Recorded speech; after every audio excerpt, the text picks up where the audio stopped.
And it's Costello, kicks off for Wales, bottom of the table with 3 points, the Italian, the URC. Grady, brilliant football from Mason Grady! And at last Wales, and a bit of Fosun, a bit of Zach. Round 2, Six Nations, Wales versus Italy. Is this the battle? Is this where the wooden spoon gets decided? I think so, in my opinion. I think these are obviously the two unfortunate teams in this year's Six Nations, and I think this will decide who finishes last. That's if there is a winner anyway. So it's Italy versus Wales at Stadio Olimpico in Italy, and I think where the game is might be the big difference. We know the Six Nations being at home has a lot to do with it. And also, please do excuse the time. I don't think that is the correct time for wherever you might be. But as we can see, the win probability 65% to Italy and 34% to Wales. As you can see in the last 5 head-to-head meetings, we got 2 wins to 3 wins to Wales. Average points scored, you can see a bit of a difference. Now, the last 5 results from Italy, obviously losing to Wales. I mean, they were 19 all at one point, leading up to, I think, the 60th minute. Italy clawed their way back into that game with their pressure defense. Menoncello had an absolute cracker. Him and Bandiaki, obviously, were the 2 outstanding 12s, the inside centers, the second 5s. Then losing against the All Blacks in Juventus, 29-11, beating Georgia, 20 points to 17. And yet again, I'll reiterate it, I am a big fan that Georgia should join the Six Nations and make it the 7 Nations.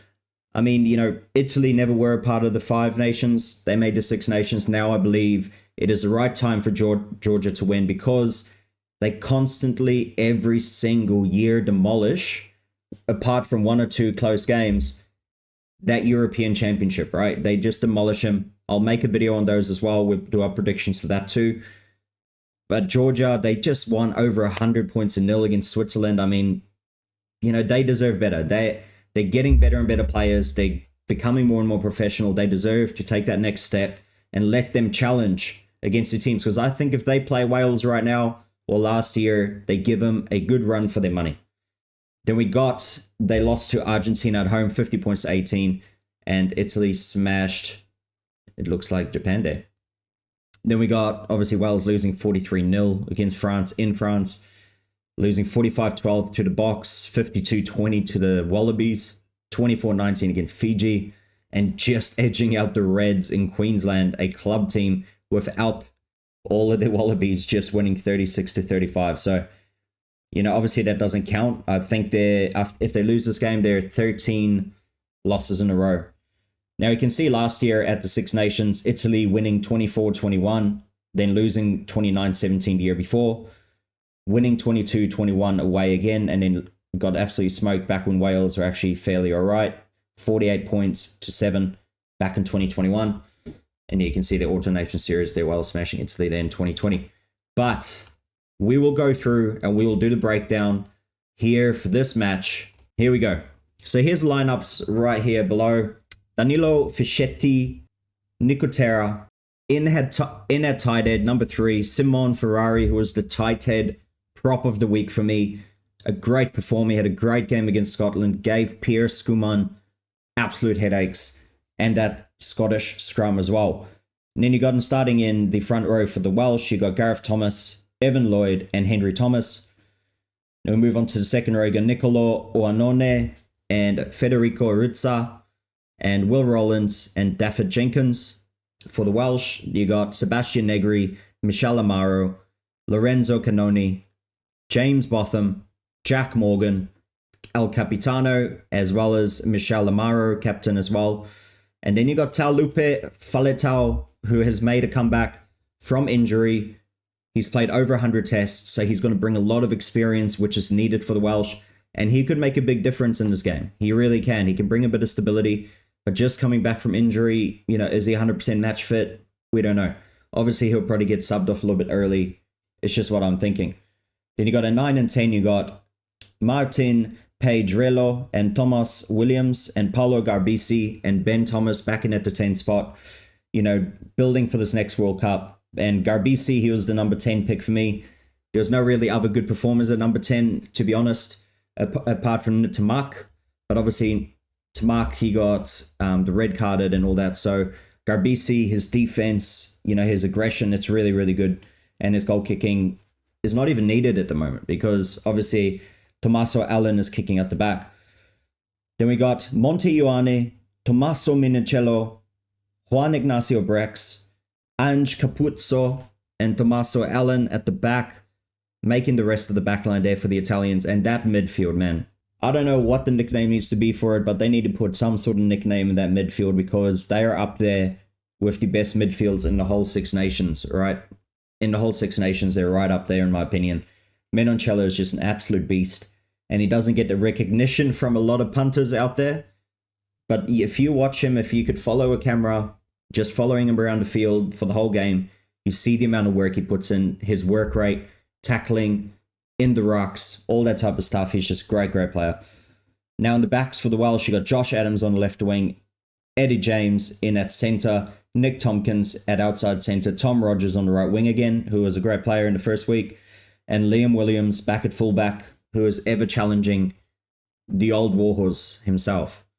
Now you got, coming off the bench, you got Gianmarco Lucchesi, Luca Rizzoli, Marco Riccioni, you got Dino Lam, can't even pronounce it, Manuel Zuliani, you got Ross Vicent, Alessandro Garbisi, and Jacopo Trula for the Italians. So a couple young faces in there. Then you got on the bench here for the Welsh, you got Elliot D, Nicky Smith, who has been getting more and more aggressive lately. It's good to see a player, showing a bit of mongrel. For the Welsh, he did show that a little bit against the French, even though he was penalised. You got Kieran Asarati, you got Freddie Thomas, Aaron Wainwright, who's making a return after leaving the game early with a head knock. When they were worrying if it was a facial fracture, but luckily it came back negative, so he can play again this week. You got Rodri Williams, Dan Edwards, and Blair Murray to finish off the 23 for the Welsh. So I think this is an even game, especially with a couple of returns for the Welsh. And the way that the Italians played, they played really good in Scotland, up at Murrayfield. This is a 50-50 game, in my honest opinion.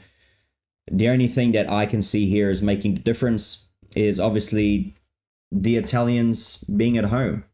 Just my honest opinion, at Stadio Olimpico, I think Menoncello is going to have an absolute cracker of a game. I really do think so. I think the back line for the Italians will be the difference. I think the forwards nearly nullify each other out. I think the front row, obviously the Welsh scrum actually held up fairly all right against the French, actually, which was a surprise. I think the French should have really been targeting the scrum, but the Welsh team really held it up. So I'm kind of seeing maybe the front row will kind of nullify each other out again. I think with Faletau there at the back again, it's going to make a bit of a difference. And 9 and 10, I think, fairly kind of cancel each other out as well, with Tomas Williams being a bit of 9, in my opinion, and then obviously Garbisi being a bit of 10. Obviously, midfield and backline, the rest of the backline, I think, goes to the Italians. So I'm predicting a tight game. I really do think it's going to be tight. I think it'd be, Italy by 3, in my honest opinion. I think Italy win. I think that might make a bit of a difference, obviously, with the score. The goal kicking's really going to come into it. All right, BBC weather, settle down. Settle down, BBC. So you can see their nighttime, it's going to start. I mean, what time is the kickoff over there in Italy? So it's kickoff at 2:15 in the afternoon. So it might be a little bit of rain around. So I do think it's going to be a tight game. I think kicking will come really into it. Only a couple tries each, I believe. Maybe 2 tries each, or maybe 2 tries to 1.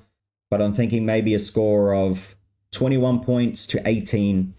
21-18 to the Italians with their goal kicking. I think they might have a bit of a lead going into the last 10 minutes. 21 points to about 13. And I think the Welsh scored late try to pull it back a little bit and, make it for a grandstand finish. Obviously, I think for the Welsh, Jack Morgan is going to have another great game and maybe solidify a spot into the British and Irish Lions. You even got Talupe Faletau back. Tomas Williams was great again. So I think Tomas Williams for the backs and Jack Morgan will stand out. I think for the forwards, again, I think, it's hard for Simon Ferrari not to stand out.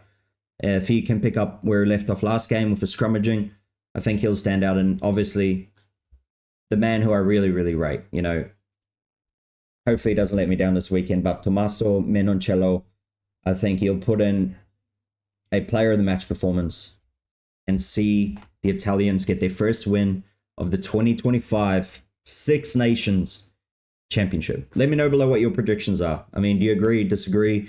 Who do you think will win? What do you think the main factors will be? Let me know below in the comments. Like the videos that you do like as well. It does make a difference. If you don't want to subscribe, hit that like button. And if you do want to support the channel, see future videos, future predictions, and anything to do with rugby so we can all discuss it. We can talk about the great game. Hit that subscribe button. I'll see you guys in the next video. Thank you for watching.